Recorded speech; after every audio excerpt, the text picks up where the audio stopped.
bom dia. Eu sou o Rubi Medeiros, eu estou aqui em Portugal e eu dou início ao nosso Soul Cult de hoje.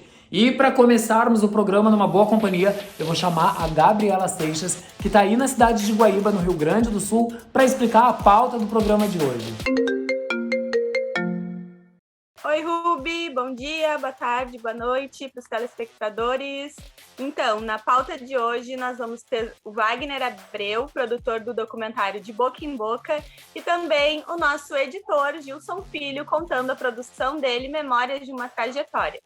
O nosso convidado nacional de hoje é o Luiz Erlanger, um escritor e jornalista reconhecido nacionalmente com obras biográficas e livros de sucesso que já foram produzidos e que gentilmente cedeu uma entrevista para o Rubi. Então, bora chamar o Leque Cultural de hoje? E no quadro Leque Cultural de hoje, aqui na Band TV e também no canal do YouTube, eu estou recebendo jornalista, escritor, com experiência no cinema, se reinventando no Instagram, chamando atenção com as suas pautas sociais, o jornalista Luiz Erlanger. Bom dia, bem-vindo a todos. Bom dia, Luiz. Queria te agradecer em nome da produção do Soul Cult e dizer que a gente está muito feliz em te receber aqui hoje. E de início, assim, antes de falar um pouco do Fio da Navalha, dos teus livros, enfim, de toda a tua produção que marcou tempo e marca a memória do povo brasileiro, o que é cultura para você? Nossa,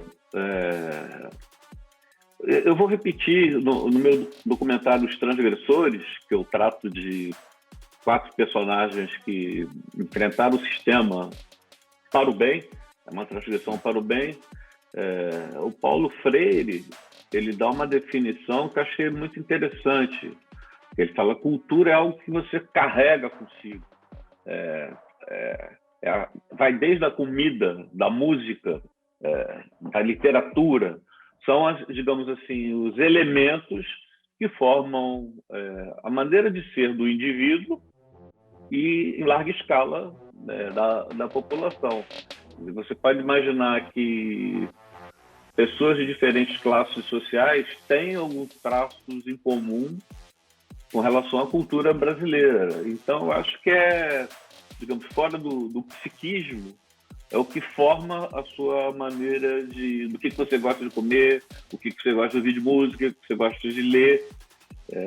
E, do ponto de vista social, eu acho que é uma coisa fundamental para o desenvolvimento do ser humano. Eu acho que um dos maiores erros que já foram cometidos na história desse país, você vê que o Ministério da Educação e Cultura, que hoje se chama MEC, foi ter tirado a cultura da educação. Educação e cultura andam pelo menos deveriam andar de mãos dadas, vamos dizer assim.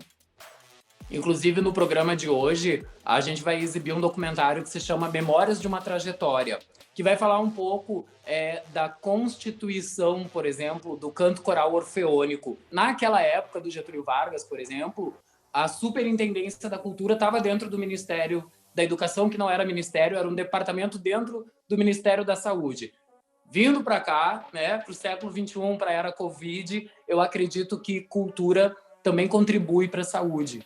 Então, qual é o teu olhar sobre os produtores culturais, os microprodutores, quem está na favela, quem está nos bairros, produzindo cultura e correndo atrás de projetos como a Lei Aldir Blanc, por exemplo, que favorece uma determinada população que trabalha com cultura, mas que consegue acessar os editais. Qual é o teu olhar sobre a produção cultural na era Covid?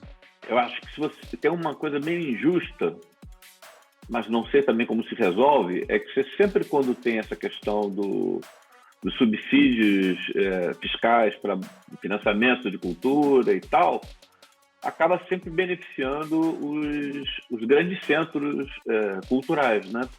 E acho que foi no governo, na gestão do Gil, do Ministério da Cultura, que ele fez pontos de cultura justamente para beneficiar o pequeno produtor ou a questão regional. Mas, na verdade, se você for ver, tudo acaba sendo regional. Você pode, mesmo que seja nos grandes centros urbanos ou na periferia, então você acontece até fenômenos incríveis, que, assim como Vou dar um exemplo relativamente recente. Você vê os Racionais, né? Eles não tinham produtora, não tinham nada, começaram vendendo disco, na época CD, né? Nas favelas, na periferia de São Paulo, chegaram a milhões de vendas. Quer dizer, quando a produção local, regional tem força, ela se nacionaliza. O funk foi um caso típico de vida periferia para a classe média. Mas, assim, a cultura é a soma da cultura dos grandes centros urbanos, mas a essência dela, a raiz, são as pequenas produções culturais que têm exatamente... Lembra que eu falei da identidade? O que forma mais a identidade é isso. Agora, se você for ver a questão do regional, e não é pequeno, a Bossa Nova não saiu simultaneamente por todo o país. Nasceu no Rio de Janeiro, um grupo de pessoas e tal. A Bossa Nova foi para o mundo. Mas, assim, eu acho uma pena, acho que todo país do mundo, a maior parte dos países, tem a questão do subsídio cultural, mas a gente deveria... O ideal é que se tivesse um país onde a população tivesse poder aquisitivo e todos os produtos artísticos pudessem sobreviver pela bilheteria, não ter dependência, como é praticamente total, da boa vontade do Estado, que primeiro você vê como está acontecendo agora, está dizimando a cultura, assim, metodicamente, ou também corre o risco, como a gente chegou a ver aqui no passado recente, de ter um tal do dirigismo cultural. Eu sei que é uma situação meio utópica num país que tem 40% de analfabetos funcionais, quer dizer, mesmo que tenham recursos, tem dificuldade de consumir cultura, são 3% de analfabetos, mas assim, no meu mundo ideal, o governo daria uma ajudazinha. O Domingos de Oliveira falava, não precisa bancar a produção, banca a distribuição. Você vê, faz vou dar um exemplo que não é do Domingos. Você pega o filme do Cazuza, que era um sucesso de bilheteria. Estava não sei em quantos cinemas no Brasil. Aí veio um blockbuster, que no Brasil a distribuidora também é ligada à produtora de fora. Então, tem uma regra que se está com 80% de ocupação, você não troca o filme. Tiraram o filme do Cazuza, que ainda estava bombando de bilheteria. O interesse da distribuidora era muito mais vender lá o Incrível Hulk, o Batman, o que for. Aí você está tocando num ponto, ou melhor, estamos chegando num ponto que acho que a questão do dinheiro, que faz e destrói as coisas belas. Nós estamos vivendo um período muito perigoso com relação à identidade cultural brasileira, né? A gente resistiu durante muito tempo, mas agora até com... Eu costumo dizer que eu vou voltar à TV Globo, de onde eu saí já há 8 anos. A Globo é praticamente a última trincheira da identidade cultural brasileira. Não que ela cuide do regional, mas o brasileiro estava acostumado a consumir histórias, dramaturgias envolvendo brasileiros. As músicas das novelas eram MPB. Enfim, as pessoas se refletiam lá, também tinham produções regionais. Com a chegada dessas grandes aí de streaming, eu acho que a gente está num período entre os riscos que a gente tem enfrentado, além de saúde, além da democracia, está de perda da identidade cultural brasileira. Trazendo para a cultura digital, né? Eu tenho te acompanhado no Instagram e tu tens a pauta da cultura de paz e também da crítica social, né?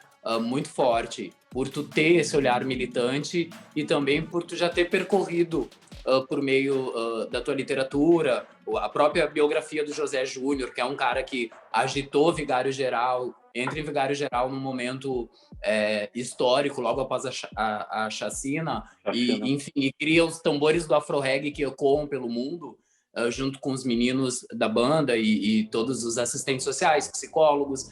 Como é que perceber, na era digital, a militância social dentro da cultura, tendo essa relação cultura e movimento social? Você citou um exemplo que vai me obrigar a, antes de responder, falar de uma coisa que é preocupante. Desde essa época, quando eu fiz o livro com o José Júnior, a gente tinha uma preocupação muito grande, que eu participava como voluntário, sobre a sustentabilidade do projeto, da ONG. O que aconteceu? Como é que ela vivia? De apoio, é uma coisa meio doida, que é organização não governamental, mas sobrevivia com recursos de governo. O governo, Ministério da Educação, Ministério da Cultura, acho que Educação não, mesma coisa no Estado e tal. Ela tá, até onde eu estava acompanhando, eu estou distante, ela está com graves problemas de sobrevivência. Mas agora indo para a questão digital. Eu ontem entrevistei a Ilona Zabo, que a gente concluiu sobre a história da importância do espaço cívico. Eu vejo esses documentários demonizando a internet, assim como drogas. Quem usa a internet é chamado de usuário, dependência. Eu acho que é um grande equívoco, porque o problema da internet, como se verificou logo depois desses documentários, não é a ferramenta. O problema é o monopólio. Então, você não tem alternativas. Agora estão bombando um novo aplicativo que talvez possa substituir o Facebook. Mas, então, eu acho que o digital, assim como é um canal de veiculação de fake news, é um caminho interessantíssimo de resistência e de militância. Tem uma capacidade de mobilização maior do que muitas vezes o voto. O que acontece, o que a Ilona fala, é que esse espaço tem que ser mais bem aproveitado para os grupos e as pessoas se manifestarem. E vai acabar isso acontecendo.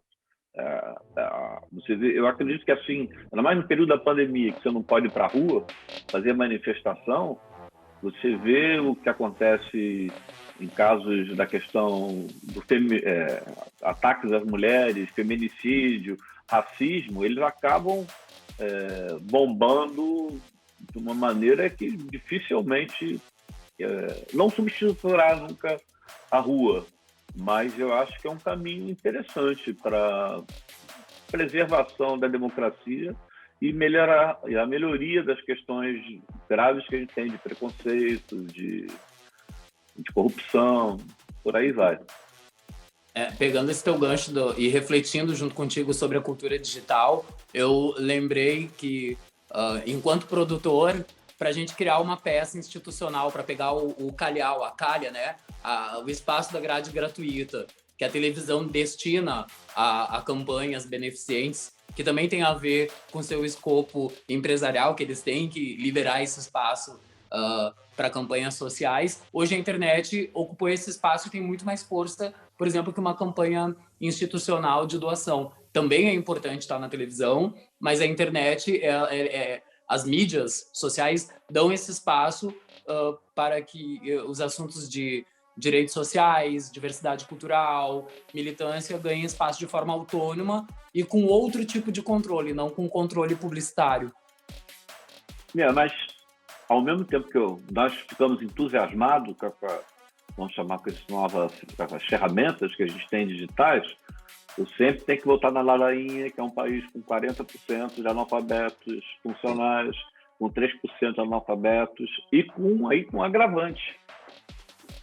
A internet, agora, por exemplo, nesse período que o caminho foi a educação online, não tem sinal nas favelas, na periferia. Aliás, digamos, nas regiões de classe média alta, eu vivo brigando, porque vamos lá, tem quem não tem sinal. Acontece, as agências reguladoras são tão desreguladas que permitem que os provedores entreguem até menos 20% da potência que você paga, mas não permite que eu pague com 20% de desconto a minha conta de internet. Mas esse problema do provedor não entregar, o fornecedor não entregar, é problema de classe média. O que eu vejo que ainda é complexo para você, digamos, para gerar uma grande ferramenta popular, é que boa parte do povo não tem acesso. Agora, mas como é um caminho interessante, vou ter que citar uma outra entidade. A CUFA, Central Única das Favelas, está com um projeto interessantíssimo, que não é aquela coisa, se você vai dar um laptop para um favelado, ele não tem sinal, ele não tem o chip. Não vou deixar de fazer propaganda porque eu não quero, é porque eu não guardei o nome de qual é a companhia telefônica, empresa telefônica, que está fazendo uma distribuição de chips, um sinal baratíssimo. O que o governo não faz, essa ONG está fazendo. Então, assim, não é uma coisa de dar 10 mil e tal, são centenas de milhares de chips. Acho que aí sim eu acho que vai vir uma revolução digital. E tu mencionaste o Paulo Freire, né? E o conceito que ele tem de cultura, que é algo que se carrega ao longo da vida conosco, de forma, às vezes até dissimulada. A gente nem sabe que está carregando a cultura e ela está conosco. E na CUFA... Você continua com sotaque. Com sotaque de Portugal? Ou não, gaúcho. Sim. Eu carrego sotaque, exatamente. E esse sotaque, ele tá carregado em mim, ele vem comigo para Portugal, vai para o Rio de Janeiro, enfim. Mas eu lembrei que o Altair, que é um dos mobilizadores, Altair Martins, ele foi da banda Afro-Reg, aprendeu a fazer projeto social, ele migra para a CUFA para trabalhar com o Celso Taide, e ele é um dos mobilizadores que trabalha nesse projeto da CUFA.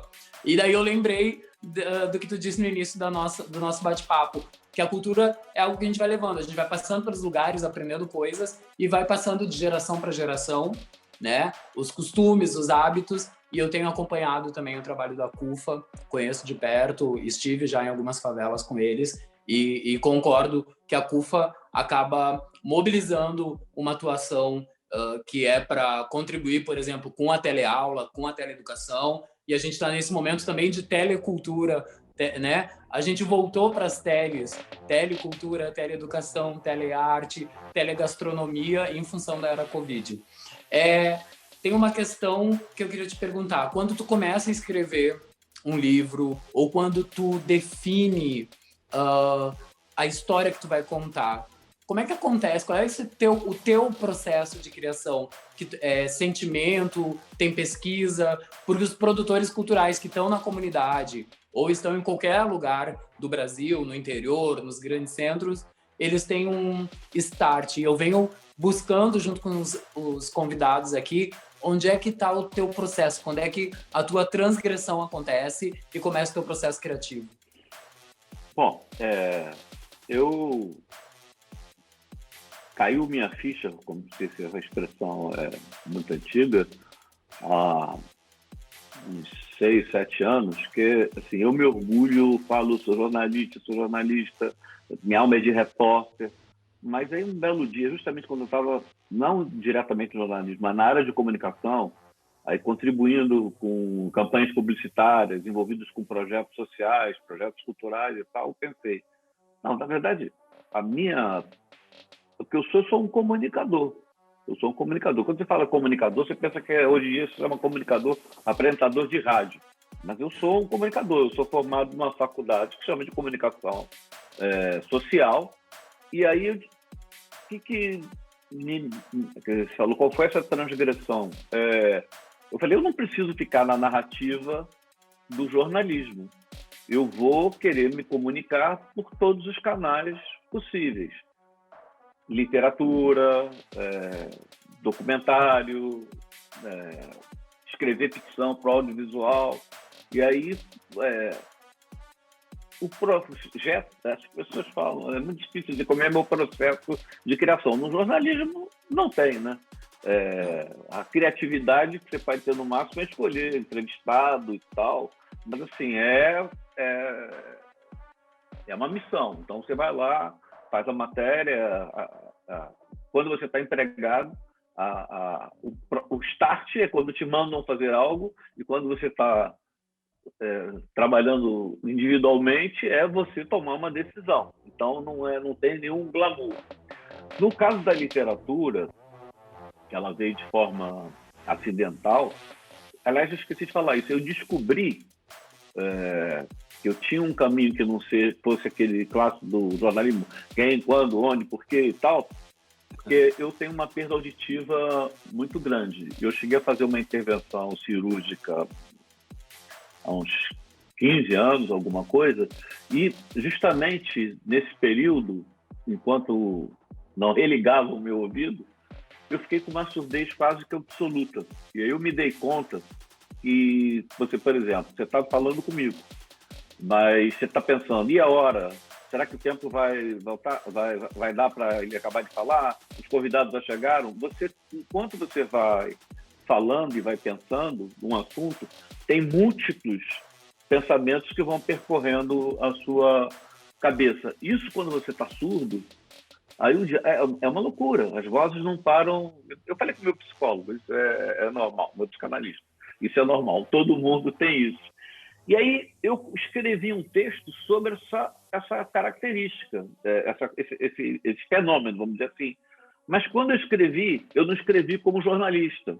Eu escrevi, os sons entram, passa o trem, não sei o quê. Quando eu olhei no final, eu falei, coisa interessante. Aí eu comecei a escrever, depois me explicaram que eu fiz era um troço chamado fluxo do inconsciente. Tem pessoas que partem de outro processo. E saí escrevendo, feito um doido, sobre dezenas de coisas, sempre com essa visão, digamos, não jornalística. Mas quando ficou tudo pronto, eu falei, nossa, eu não sei o que eu fiz, porque as coisas não se falam. Aí entrou a minha formação jornalística de editor, que eu pensei, deu um estalo, assim, tipo, eu fiz um quebra-cabeça, mas se eu criar um personagem central, e seja uma história contada, então foi tudo. Assim, eu entrei no trem sem saber onde é que eu ia chegar. Fui parando estações, e na época, que até eu tenho um grande privilégio, que o prefácio é do Jô Soares e a contracapa é do Bial, na época eu falei, Jô, ele tem gravado até hoje um texto, uma gravação de madrugada, ele elogiando o livro, não precisava elogiar, então eu acredito que ele tenha gostado mesmo, dizendo que eu fiz duas coisas que ele considera muito difíceis. Eu escrevi o personagem na primeira pessoa e ele diz que ele não consegue escrever sem saber ele tem que ter o final na cabeça. Eu não tinha o final na cabeça. Aí eu saí feito um doido e foi o primeiro. Aí você falou, isso virou o teu método? Não, porque o meu segundo livro, de novo de literatura, que é o primeiro, deixa eu falar o primeiro, chama Antes que eu morra. O segundo se chama Cinza, Carvão, Fumaça e Quatro Pedras de Gelo, que eu digo que pelo menos é um dos maiores títulos da literatura brasileira. Aconteceu o contrário. Eu tinha acabado, estava ainda lançando Antes que eu morra, e as pessoas ficam, e o segundo livro? E o segundo livro? Eu não sabia nem quem escreveu o primeiro, não sabia quem escreveu o segundo. É que nem fazem especialmente com mulheres. Está namorando? Aí não, tem que namorar. Está namorando? Tem que casar. Casou? Tem que ter filho. Tem que ter o segundo filho. Mas aconteceu um troço curioso. Esse Cinza, Carvão, Fumaça, Quatro Pedras de Gelo, ele veio pronto na minha cabeça. E aí foi um outro tipo de trabalho, porque eu tinha que apenas colocar no computador, né, no papel, ele veio pronto. Princípio, meio e fim, a história de vou falar primeiro Antes que eu morra. O Antes que eu morra é um sujeito que é muito sobre o livre-arbítrio, né, a capacidade que você tem de escolher caminhos, e também questiona muito os rumos da humanidade. Mas não tem nada de sociológico. É um camarada que abre a porta do elevador e depois eu vi como o elevador é um ícone para as pessoas. Você nunca sabe quem vai estar dentro, quem vai estar fora. Eu involuntariamente, com uma metáfora do desconhecido, né? Você abre, não sabe o que vai estar dentro, e muitas vezes não sabe o que vai estar fora. E tem um ambiente meio claustrofóbico, uma caixa que é veículo de transporte. Ele abre e encontra uma mulher em fuga, resolve acolhê-la, e quando ele vê, ele está envolvido numa grande trama de prostituição, e quem comandava esse esquema, muito antes dessa onda de corrupção política, são políticos que mantinham essa rede de prostituição, garotas de programa, enfim. Então, essa é o primeiro. O Fio da Carvão Fumaça e Quatro Pedras de Gelo, ele é a história de um sujeito que, um belo dia, ele acorda num lixão, ele está ferido, mas ele não se recorda, isso é possível. Aí você diz, eu como jornalista, muitas vezes eu tenho que pesquisar muito. Eu fui ver se existia a figura do quando você tem perda de memória pós-traumática, tá? Você não esquece tudo, você esquece tudo a partir de um momento anterior do troço que te provocou o trauma. E aí ele se dá conta que ele ficou meio fora do ar durante alguns meses. E ele é dado como desaparecido. E aí ele resolve ter uma nova vida, assume uma nova identidade, que ele acha, bom, agora eu vou ter chance de ser feliz. E acaba se envolvendo várias confusões. E não vou dar mais spoiler, não. Olha só, eu vou convidar para continuar o nosso bate-papo aqui 2 produtores culturais locais que estão nas cidades de Porto Alegre e nas cidades de Canoas. Wagner Abreu, que é estudante de jornalismo, documentarista com documentário com mais de 51 mil visualizações, que já foi exibido no Capitólio, no cinema de Porto Alegre. Também queria apresentar para o Luiz o Gilson Filho, que é mestre em comunicação social, editor de shows, já editou coisas aí no Rio de Janeiro, editou televisão e agora edita documentários para uma série de artistas que estão produzindo na era Covid.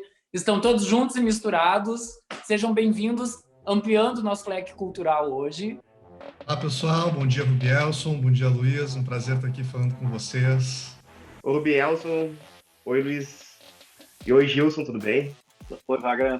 Olá. É um privilégio te receber aqui. Obrigado por estar representando Porto Alegre e também as favelas do Rio Grande do Sul. E eu já vou começar perguntando a pergunta que eu faço para todos os convidados quando eles chegam. Gilson, o que é cultura para ti? Poxa vida, que responsa, hein? Ser o primeiro a responder aqui. Eu acho que, mais do que nunca, principalmente nos tempos que a gente está vivendo hoje, de isolamento social e tudo mais, cultura é muito uma maneira da gente poder se conectar com o mundo lá fora. E para gente que vive disso e que tem a cultura como modo de vida e de sustento, também é uma maneira de mostrar um pouco do nosso mundo para as pessoas que estão lá fora, né? Eu acho que se não fossem todas essas formas, literatura, cinema, música, teatro, tudo isso que nos envolve, com certeza a nossa vida seria bem mais triste, né? E seria bem mais isolada dos outros seres humanos que, por mais diferentes que sejam da gente, por mais que vivam outras realidades econômicas, sociais, mas a gente tem sempre a cultura que nos une, né, como ser humano. Legal, Gilson. Sabe que o Luiz já havia falado, né? Como eu comecei o programa com ele, eu perguntei para ele o que era cultura, inclusive ele citou um pensador, um importante ser humano da história do Brasil, que é o Paulo Freire. Inclusive, no mestrado eu usei ele, Luiz, como referencial teórico. Eu sou um apaixonado por Paulo Freire, tenho aprendido muito com a literatura dele. Mas, pulando assim, Wagner, estudante de jornalismo, o cara que está nas favelas, que vem da favela, que traz no filme Boca a Boca o retrato do tráfico, que também tem a cultura do tráfico, né? A narquicultura. Então, assim, como é que é para ti esse conceito de cultura? O que é cultura para o Wagner? Foi isso que o Gilson falou agora, né? É a união de todos os...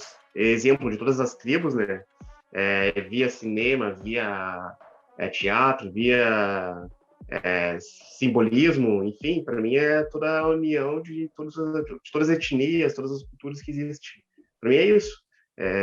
Ou do documentário também, quando tu mostra uma realidade, né? Mostrar que tipo que nem do tráfico do documentário de boca em boca, mostrar como é a cultura deles, né? A cultura desse tipo de pessoas, assim, acho que é isso.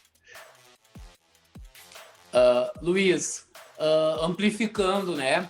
Trazendo a cultura pro eixo da arte, né? Eu sempre digo para os meus alunos que existe a arte de cozinhar, a arte de conversar, a arte de fazer as coisas, porque existe aí, eu tenho tentado aprender com diferentes conceitos o que é cultura. Para mim, cultura é algo muito amplificado. Como é que tu poderia traduzir para os meninos e para o nosso espectador um pouco mais do que tu pensa sobre cultura? Eu faço logo a ressalva que eu não sou um grande teórico, eu sou um executor, embora de vez em quando eu me dedique a entender os processos. Você vê que, de certa forma, eles falaram de algo que eu falei meio genericamente, citando Paulo Freire. A cultura é o que você gosta de comer, as músicas que você ouve, os livros que você vê, o sotaque que você carrega, é o que forma a identidade cultural de um grupo ou de uma nação. E o que Paulo Freire falava, acho que é num vídeo que ele está nos Estados Unidos, você pode ir para Portugal, pode ir para o Canadá, você carrega com você a cultura, mesmo que você não tenha nem intenção de voltar para o país. Então, a cultura, na verdade, tem dois aspectos. O que ela é, mas o que nós estamos falando aqui é como nós queremos projetar. Porque quando você faz um filme, é para mostrar como nós somos, quando você faz um documentário, quando você escreve mesmo literatura, você traz o que nós somos, mas o que nós não gostaríamos de ser e também o que nós não estamos gostando do que fazem com a gente. Como é que se resume isso? Como em tudo que é lugar do mundo, qual é a primeira coisa que um governo populista autoritário faz? Atacar a cultura. Se a cultura, se o cinema, se teatro, literatura também, que vão taxar, não sei se é a taxação dos livros, se é tão importante silenciar, é que tem uma importância social muito grande, né? Porque o cara vai se preocupar em pedir. Eles não estão falando nem do cinema nacional, que é muito bom, não são bilheterias arrasadoras e tal. Então, acho que a cultura tem, do ponto de vista do indivíduo que carrega as suas marcas, e do ponto de vista social, tem esse papel transformador. E eu vou me lembrar de uma história, que aliás de um professor de história que agora se elegeu vereador, Chico Alencar. A gente, quando era estudante, de vez em quando ia na casa dele e a cozinheira dele cozinhava muito bem.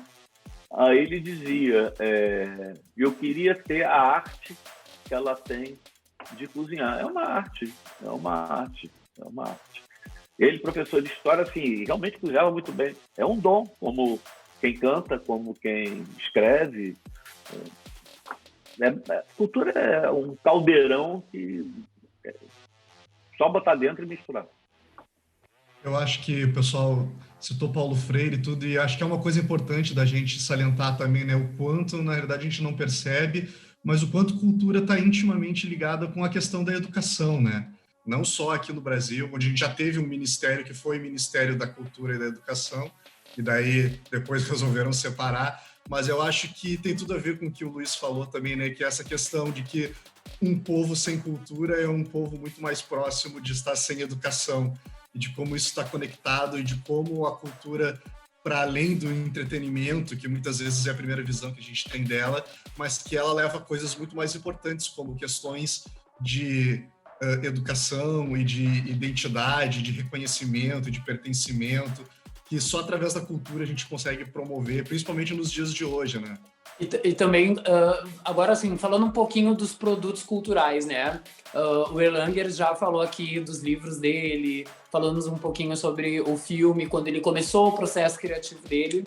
Eu queria saber, Wagner, qual foi o teu start? Assim, como é que tu disse, vou fazer o de boca a boca, vou começar a gravar, vou produzir esse documentário que mostra a realidade das bocas de tráfico no Rio Grande do Sul? Porque o pessoal no Brasil, às vezes, acha que no Rio Grande do Sul não tem favela, não tem vila, não tem bairro, e é uma questão muito cultural, né? De enxergar o Rio Grande do Sul como uma colônia de italianos e alemães, que foi no passado, mas não é bem assim a história. Como é que tu cria o de boca a boca?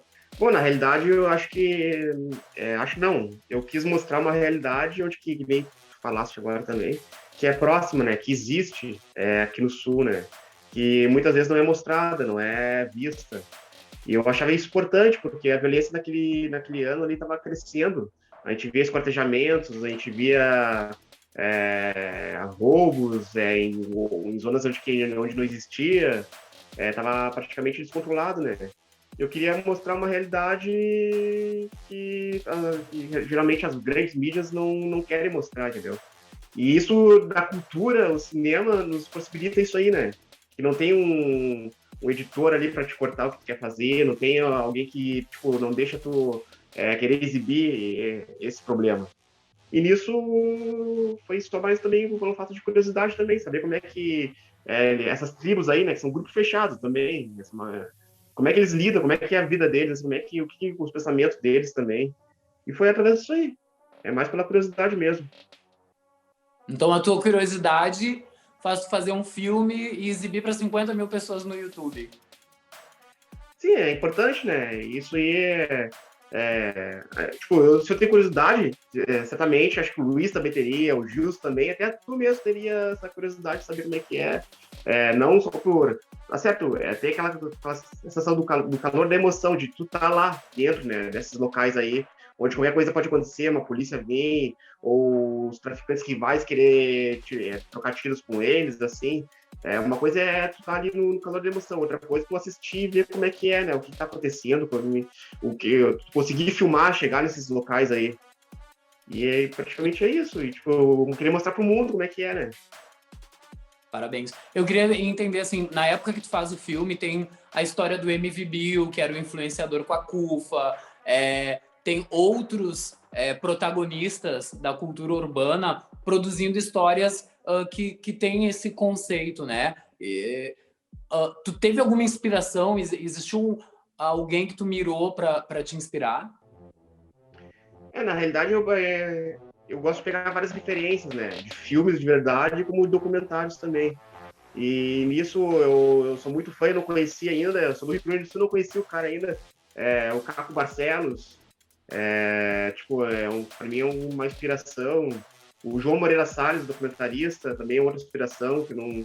Agora em março vou no Rio de Janeiro, agora com a história do coronavírus, eu não vou ter a chance de conhecer o João Moreira Salles também, é uma coisa que a gente quer conhecer. E, tipo, pra mim essas inspirações que eu tenho, assim, tipo, mostrar essas... O Caco Barcelos é um cara que mostra muitas das realidades periferias, assim. É um cara que eu admiro, assim, que é difícil tu estar numa grande mídia e exibir algo assim, né? E pra mim tipo, uma referência, assim. São umas referências. Me viu também uma referência, aí, fazendo um documentário, o Falcão também. São, tipo, uma coisa que a gente pega, assim, coisas legais, né? Que não é muito mostrado nessas mídias convencionais, e essas pessoas conseguem mostrar. Eu acho que isso é o diferencial deles, isso que me dá uma inspiração. Do escritor, jornalista, comunicador do Rio de Janeiro, pro documentarista, estudante de jornalismo, que fez seu documentário de boca a boca sobre o tráfico, eu vou pro Gilson, que hoje vai apresentar aqui no nosso programa o documentário Cantando Memórias, uma história que começa com Vila Lobos, tem toda a questão do canto orfeônico no Brasil, como é que foi construir o Cantando Memórias, que está em torno de uma saudade imensa, de vários adultos que deixaram de cantar e depois de 20, 30 anos voltam para os palcos, já com seus 50, 40 anos. Como é que é essa história, Gilson? Com certeza, Rubi. Na realidade, como o Luiz bem sabe, né? O Luiz aí com uma grande trajetória trabalhando diretamente com hard news. Eu tive a oportunidade de trabalhar há muito tempo aqui, trabalhando diretamente com jornalismo, onde a gente fica muito focado na questão do dia a dia, né? Qual que é a notícia de hoje, qual que é a manchete de hoje, o que vai ser. E com isso a gente acaba muitas vezes deixando passar aquelas coisas que ficam lá atrás, o nosso passado, na nossa memória, e algumas nostalgias vão batendo, assim, né? Então, quando eu deixei de trabalhar diretamente com o jornalismo factual, eu comecei a me dedicar e pensar, putz, quais são as histórias que ficaram lá atrás e que, por circunstâncias diversas, a gente não teve tempo de resgatar. Vamos começar a procurar isso, né? E aí, se reunindo com amigos, se reunindo com pessoas que tinham um passado em comum, a gente começou a lembrar das coisas que a gente fazia na época da nossa juventude, né? Eu tive a oportunidade, dos meus 9 até os meus 18 anos, de participar de um grupo cultural de um colégio aqui da cidade de Canoas, onde a gente tinha uma experiência de canto coral, que significavam mais de 30 jovens em cima do palco, cantando, dançando, viajando praticamente todos os finais de semana, se apresentando não só por todo o Rio Grande do Sul, mas também por todo o país, América Latina, Europa. Então, assim, né, de tantos jovens que compartilharam esse passado de um grupo tão importante como foram os Pequenos Cantores, com certeza tinham muitas histórias nostálgicas escondidas aí, e o nosso trabalho nesse documentário foi tentar cavar um pouquinho disso e buscar um pouco dessas histórias e como hoje essas pessoas que deixaram de ser os artistas que eram na infância lidam com isso, né? Então, o nosso pontapé inicial foi muito mais do ponto de vista nostálgico, assim. Interessante. Então, aqui eu vou fechando o leque cultural, esse bloco, e a gente vai exibir para vocês Memórias de uma Trajetória, a história do canto coral escolar brasileiro. Tem que ver o que a gente está fazendo, tem que ver o que a gente está ensaiando. Aí vocês não imaginam o que vai ter naquele dia.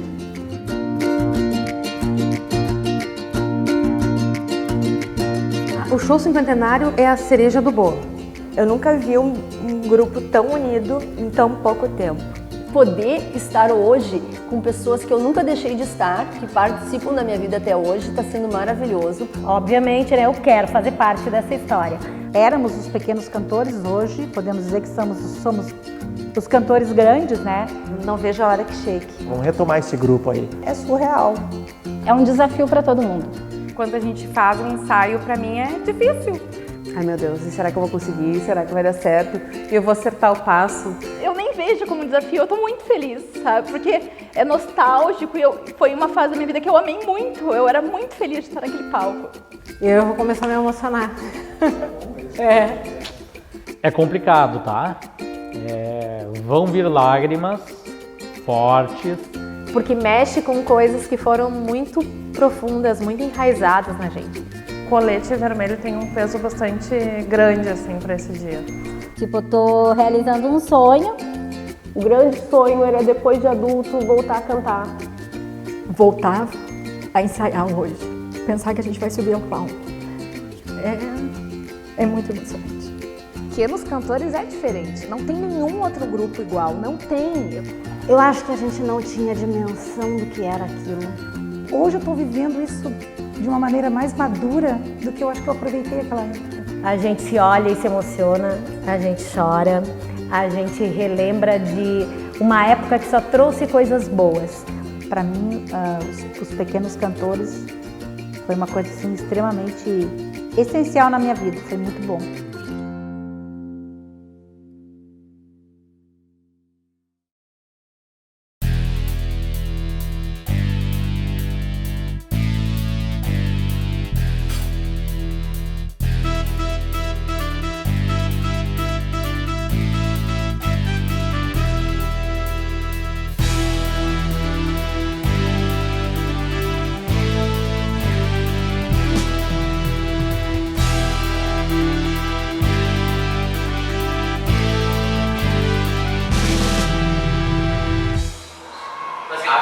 De hoje começa a história.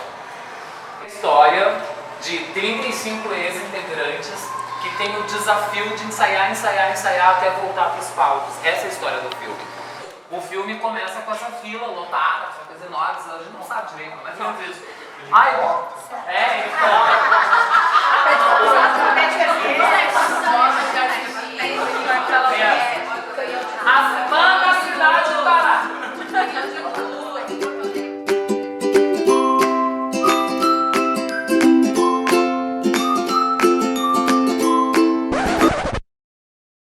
vocês já devem ter percebido, esse filme não começou exatamente da maneira como a gente imaginava. Para contar essa história, vamos ter que voltar algumas décadas no passado. O ensino da música no nosso país começa antes da chegada dos colonizadores europeus. Afinal, os índios que habitavam esta terra, antes mesmo dela se chamar Brasil, já utilizavam a música em seus rituais, através da percussão e do canto. 200 anos depois, com a chegada dos primeiros imigrantes, a educação musical ligada às práticas religiosas europeias ganha ainda mais força. Enquanto isso, nas senzalas, era também através da música que os negros mantinham suas tradições ancestrais africanas. Com o avanço da colonização, começa a surgir no século XIX um sistema de educação onde a música passa a ser oficialmente disciplina de diversos educandários masculinos e femininos em todo o país. No século XX, através de mudanças no ensino e propostas de socialização musical vindas da Europa, o projeto de modernização da sociedade brasileira passa a encarar a arte como fundamental para o desenvolvimento da imaginação, intuição e inteligência de qualquer criança. Logo, o presidente Getúlio Vargas assinaria um decreto regulamentando o ensino da música nas escolas, com a criação de uma superintendência da educação musical e artística. Com a colaboração de nomes como Heitor Villa-Lobos, o canto e a música tomam proporções jamais vistas no espaço escolar. E no Rio Grande do Sul, não foi diferente. No final da década de 60, por iniciativa dos irmãos das escolas cristãs, era criado o Coral dos Pinguins da Escola Normal La Salle. Assim, nasciam em Canoas os pequenos cantores. Vera Rejane Rutkowski. Eulália Terezinha Stirmer. Roberto Afonso Alves. Eu nasci em 62, tenho 56 anos. Eu tenho 54. A memória me remete a 71, 72, o período do coral. A gente brinca e nos chama de jurássicos. As mais velhas do grupo. Crianças. Nós éramos da quinta série na época, então todo mundo que conhecia por Pinguins eram pequenos cantores do La Salle, porque existiam os pequenos cantores do São José. A gente fazia viagens, né? O nosso grupo fazia viagens. Nós íamos muito para Serra. Caxias, Pelotas, a gente foi. Foram viagens curtas no meu tempo, né? Fizemos viagem internacional, fomos para o Paraguai. Viagens a Cerro Largo. Terra, terra, terra vermelha, vermelha, vermelha, aquela igreja cheia de gente, a gente mesmo que pagava as nossas excursões. O que me marcava bastante era a competição que existia nos festivais de coros. Onde reunia todas as escolas laçalistas. Era uma disputa entre os colégios, então vinha o pessoal do Carmo, de Caxias, o pessoal da Anchieta, do São João, e a gente se encontrava e era nossa, quem cantava melhor, quem melhor se apresentava, e isso está muito marcado na minha vida. Eu tenho aqui os meus certificados, né? Aqui, quando eu recebi uma honra ao mérito em 1977 por ter participado dos Pequenos Cantores. Isso nos papéis. E aí tem aquelas lembrancinhas que a gente guarda, né? Por exemplo, eu tenho a minha gravatinha de 1975. Fazia parte do nosso uniforme. No segundo ano já tínhamos um uniforme. Já tinha alguém, uma reunião de mães, para discutir um traje. As roupas marcavam a época da moda da época. Estamos em anos 70, calça pantalona, Roberto Carlos, Jovem Guarda. Uma calça daquelas, né, de bocassino, lilás clara, dessa cor, uma camisa branca e um colete de astracã laranja horrível. Não tinha nada a ver. Nós cantávamos em missa, casamento. Era, bom, assim, era uma agenda muito, muito, muito extensa. Né? Qualquer evento que tinha na cidade, a gente era nós que apresentávamos. Eu me lembro das correrias de bastidores, desde aquela época já. Coisas assim, impressionantes, porque era tudo muito simples. Conhecimento musical zero. Não existia isso. Era tudo na paixão. Tudo era muito na vontade. A gente vai atrás, corre, vamos conseguir, vamos fazer. Tínhamos uma união muito grande. A gente se preocupava assim o tempo inteiro no grande grupo. O que eu levei dos Pequenos Cantores e o que eu levo hoje é isso. Tem que ter união. A gente aprendeu a dividir e dividindo a gente somava. É uma memória que fica pro resto da vida. Não é passado, é memória. achei, eu sei, uma saudade imensa. Esse ombro, o meu ombro de fora vai estar alinhado com o ombro de dentro da pessoa de trás, que vai estar alinhado com o ombro de dentro da pessoa de trás, para ter só essa ideia de ver a lua daí, vocês vão ajustando o espaço.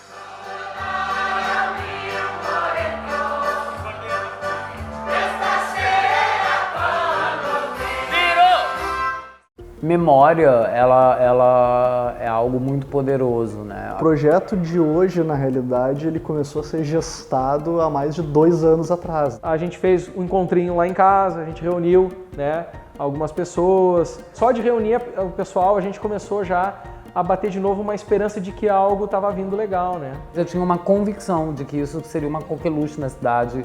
E daí começou a rolar uma ideia, quem sabe a gente, para ter uma lembrança da nossa história. Para os nossos filhos depois conhecerem, porque o grupo não existia mais. Todo mundo que participou do coral tem boas histórias para contar. Por que essas histórias não estão sendo contadas até hoje? E a gente começou a se reunir. E daí foram surgindo ideias e mais ideias. Como é que vai ser e tal. De repente virou um filme caseiro feito entre nós mesmos. De repente virou um documentário. Espera aí, o ano que vem o coral completa 50 anos da sua criação. Nós temos que comemorar isso aí. Quando a gente se deu conta, nós éramos os responsáveis pela comemoração do 50º desse grupo, por marcar essa data que é muito importante. Show! Vamos fazer um show comemorativo. E aconteceu uma coisa muito mágica, onde o pessoal lá da primeira década e o pessoal da última década se encontrou de fato. E dali em diante a gente formou um novo grupo. Quando um grupo muito forte, que tem uma memória forte, uma memória afetiva, se reencontra, eles estão reescrevendo um passado e estão reescrevendo da sua forma. Então tu faz um filme, tu faz um espetáculo, tu faz um projeto de pesquisa, porque as pessoas acabam acreditando no seu sonho. Todo mundo tá louco para falar, para relembrar, para voltar a cantar. Rememorar uma memória que está apagada, que está esquecida, né? Não tem quem não conheça os pequenos cantores nessa cidade. Os pequenos cantores é uma célula espalhada pelo mundo, tem pequeno cantor em Londres, tem pequeno cantor no México, tem pequeno cantor não sei aonde, no Rio, São Paulo. Pessoas com quem eu nunca tinha tido contato antes, pessoas que participaram do grupo antes mesmo de eu ter nascido, compartilham do mesmo sentimento que eu compartilho pelo grupo décadas depois. Então, através da música, realmente, a gente, no palco, conseguiu integrar esse pessoal. Só aí eu pude entender a verdadeira importância que o grupo teve, não só na vida de cada um, mas no cenário cultural do município, do estado e até mesmo do país. Né? Os ex-pequenos cantores, hoje, os cinquentenários, eles são o exemplo do poder transformador da arte. E que quando a gente mexe com arte de verdade, a gente consegue dizer que estamos vivos e que a vida continua. Eu acho que é isso que é os pequenos cantores. A partir do final da década de 80, o grupo artístico escolar ganha fama em todo o Brasil. Além das viagens pelo país, uma turnê pelo México foi organizada, com o apoio de pais, escola e de toda a comunidade do município de Canoas. Os holofotes se ampliam e o grupo visita também os Estados Unidos e o Uruguai. A participação em programas de TV regionais e nacionais e a gravação de LPs passam a fazer parte da rotina do grupo, com milhares de quilômetros rodados em terra e pelo ar. Os jovens passam a carregar um currículo artístico de dar inveja a muitos artistas populares consagrados. Os pequenos cantores são agora uma atração global.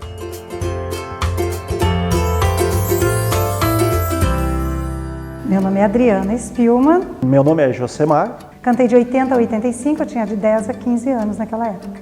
Eu entrei no coral em 82 e 83. Costumo dizer que eu fui um dos precursores do Rio de Janeiro, porque eu entrei no coral, fui para o Rio de Janeiro.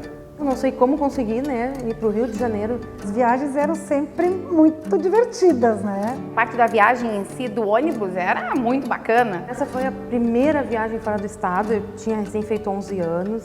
No banco da frente entrava 3, né?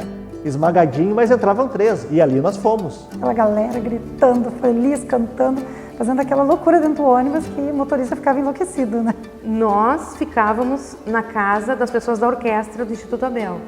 Era como se hoje eu fosse receber a Katy Perry na minha casa, sabe? Era uma coisa muito legal. Eles nos recebiam com orgulho, com satisfação, com uma felicidade. Vocês não sabiam o que fazer para agradar a gente. E foi um ciclo muito bom.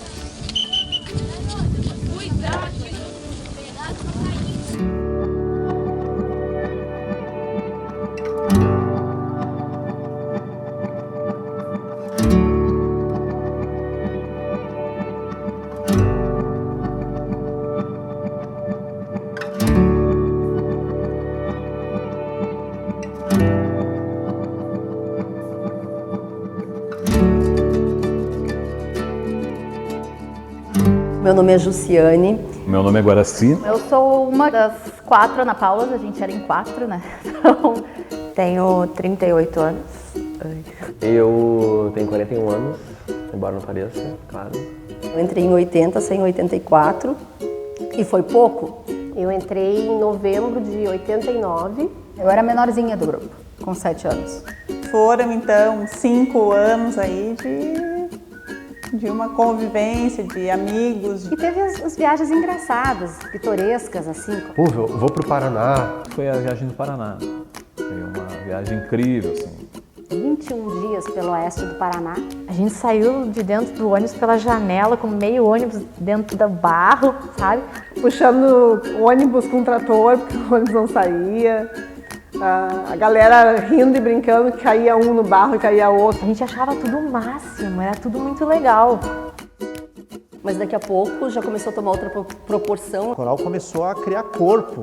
Começou a aumentar a proporção da coisa, que a gente começou a gravar os LPs, as fitas. A gente fez a gravação do primeiro LP na época do grupo.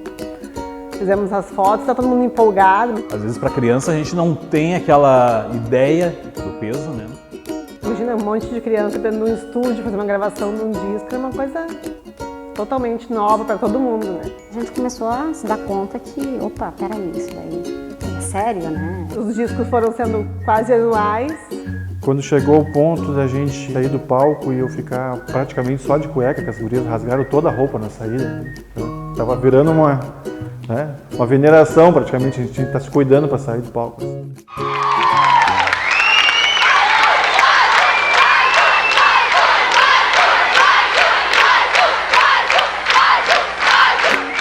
Vamos viajar de avião, a gente não era mais um ônibus, né? A gente sonhava, é claro, em cantar em outros lugares, né? Mas a gente era um grupo coral de colégio. Então, tu sair do Brasil para cantar em outro lugar, para nós era assim, era um luxo. Quando eu entrei no coral, minha primeira viagem com o grupo foi ao México em 1990. Não tem explicação. O México foi uma viagem incrível. Nós temos uma ligação muito forte com o pessoal de lá, da Estudantina do La Salle de lá. Cada vez que eles vinham para cá, era amor grande. A inundação no aeroporto, que cada vez que eles iam, parecia que ia morrer alguém, era todo mundo chorando. Na época foi o ápice da nossa glória, vamos dizer assim. Foi a primeira vez que a gente pegou um passaporte na mão, assim, sabe? Quando eles falaram assim, agora nós vamos pro México e pra Disney. Como assim? Eu vou pra Disney? Minha primeira viagem para Orlando foi com o coral. A gente viu um mundo, né? A gente destaca o grande momento em 90, quando estivemos no México. Também na Argentina, quando estivemos em Buenos Aires, fomos recebidos pelo presidente Menem, pelo embaixador do Brasil. Cantamos na televisão argentina, na Canal 9. Mas nós consideramos assim que a coisa mais importante dentro do trabalho, dentro do que esses jovens fazem, é a experiência de vida que eles levam.